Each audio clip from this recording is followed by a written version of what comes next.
we? Because we're talking about essentially women's rights in under the Taliban, under Islamic fundamentalism. And you started that out talking about Texas and the recent SCOTUS ruling. Well, I've got a couple of pieces on that I want to bring you guys. First off is a piece written by Naomi Ishaka. Ishisaka.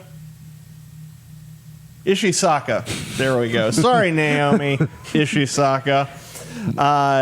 And this was in the Seattle, the Seattle Times. She's a Seattle Times columnist.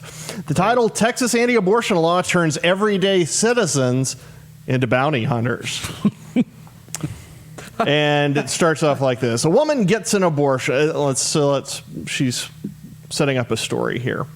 A woman gets an abortion after learning she's pregnant 2 months after being raped.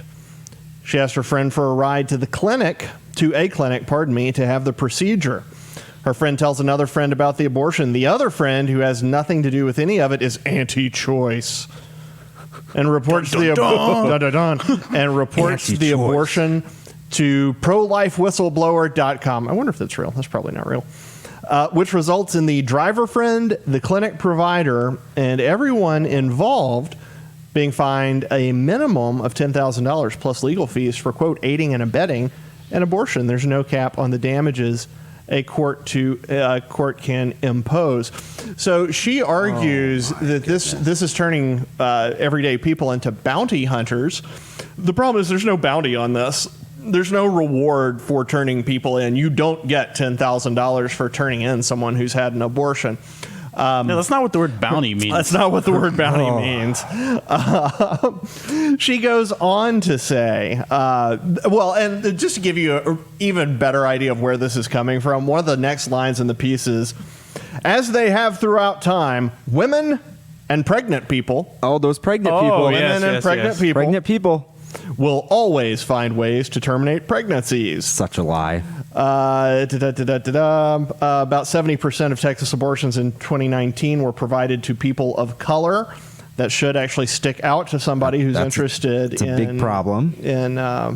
Is that supposed equity. to be like? Is that supposed to be like an SJW talking point? Yes, it is. It seems to me that's bad. We need to kill more black babies. That's what they're saying. Yeah. We need to save abortion so that we can let the impoverished communities. It's to rabbit trail for just a second. It's kind of like what we were talking about earlier today with vouchers, with school vouchers. Yeah.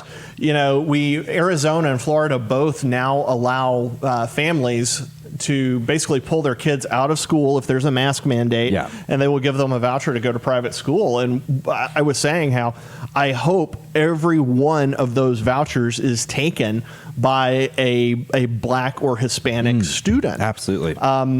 Especially the ones who are locked in unbelievably bad urban schools, because this could actually get them out and give them some hope. But the left doesn't want that to happen. They want them to stay in those failing schools. The same way that this woman doesn't see an issue with 70% of Texas abortions being to women of color. I'm sorry, to women or birthing people. That's not only is it not an number. issue, she sees it as like a win. This is like it's a good thing that most abortions are being provided to people of color. To me that's horrifying. That says to me there's a problem that needs to be solved, because that number. Because I bet you if you look at them as a proportion of the population, they're maybe 5%, 10% of overall Texas population. I'm not sure, but for it to be 70%. That's a wildly scary number. Yeah, it is. And Thomas Sowell, I was watching him being interviewed one time, and he was arguing with a social services administrator. And he said, it's amazing how you pick up halfway through the story with the person already the single mother.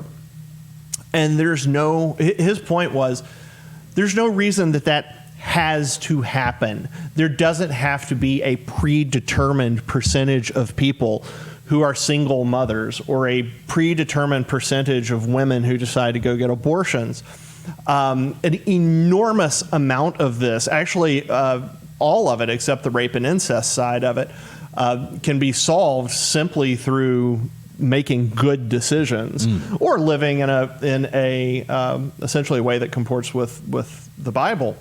And that's another point too, is like, of course she has to start her little diatribe with, oh, this woman got raped and now this, like, that's such a minuscule percentage of the abortions that happen. And to say that abortion writ large should be allowed because of that small percentage, it's just so misguided. The left on abortion hinges so many of their arguments on rape and incest when they're less than 1% of total pregnancies and of abortions that occur. It is such a stupid, idiotic point to hang an argument on, yet they constantly do it. But on the other hand of that, it shows how weak their arguments are against it, because that's the only thing that they can come up with that they think is logical to argue against being pro-life.